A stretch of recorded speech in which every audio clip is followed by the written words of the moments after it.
This video is intended to be a guideline for proper installation techniques using Tarkett products. For complete details, refer to the complete installation instructions for your product. Both ProGen stones and ProGen plank will be installed using the methods demonstrated here.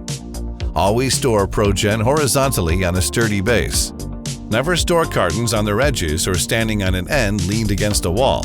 Carefully check all cartons and material for damage or defects. Contact the Tarkett distributor immediately if any defect is found. For installations of ProGen luxury vinyl flooring, the room where the flooring will be installed must be acclimated. In a climate-controlled area with permanent HVAC, the room temperature must be between 65 and 85 degrees Fahrenheit for 48 hours before and during installation. For installations in permanently enclosed areas without climate control and permanent HVAC, the room temperature must be between 55 and 95 degrees Fahrenheit for 48 hours before and during the installation. ProGen flooring itself does not require acclimation prior to installation. Always check subfloor flatness with a straight edge prior to installation. All subfloors must be flat to within 1/8 inch and 8 feet. Any uneven areas that exceed this variance shall be either sanded down or filled with a cementitious patching compound suitable for your particular substrate. ProGen may be installed over wood substrates, including OSB, concrete substrates, or a single layer of non-cushioned, existing resilient floor covering that is fully adhered to the substrate. Once all subfloor unevenness has been addressed, sweep and vacuum the substrate to remove all dust and debris. All substrates must be dry, clean, structurally sound, smooth, and free from all existing adhesive residues. Before beginning the installation, remove all existing quarter round or wall base and undercut all doorway moldings to the thickness of the floor using a jam saw. Determine in which way to lay the ProGen based on your width and length of your room.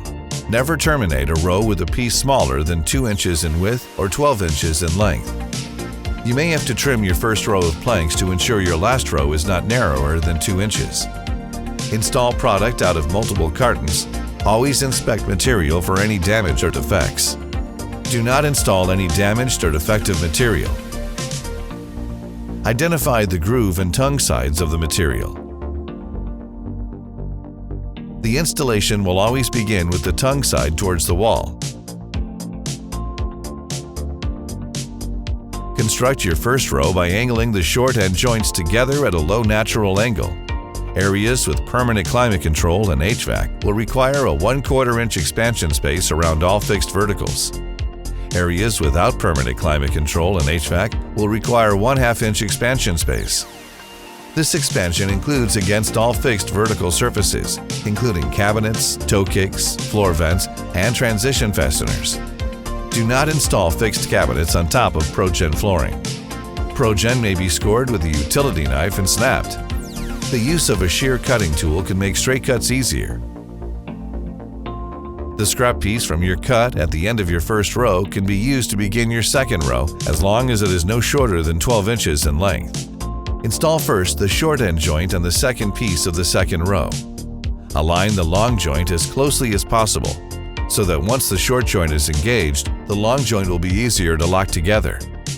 Engage the long joint by lifting the entire row at a low natural angle and pressing from the left to right by gently pushing forward until the entire plank engages into the previous row.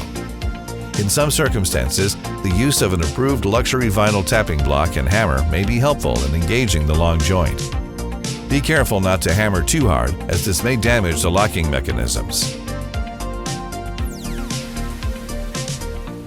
Once engaged, rotate the flooring down until it is flat with the substrate.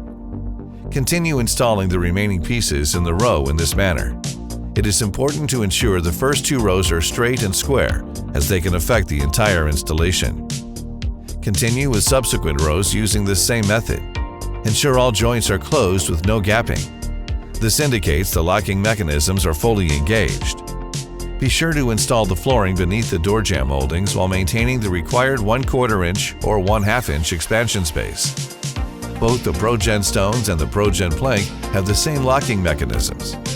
Because of this, they can be installed together to make unique and beautiful combinations.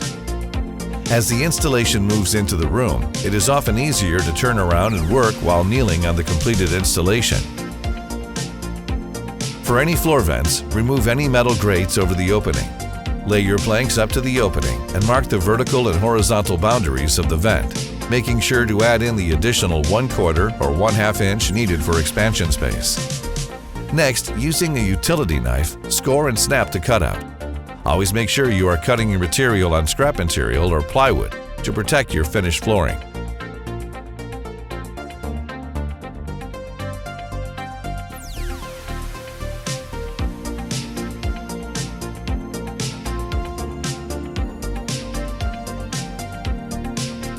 Repeat the marking and cutting process for the next piece. Ensure any final pieces that would intersect with the vent hole are also cut to allow for expansion space around the grate that will be reinserted into the vent hole. After all the flooring is laid, reinstall base molding or quarter round to complete your installation.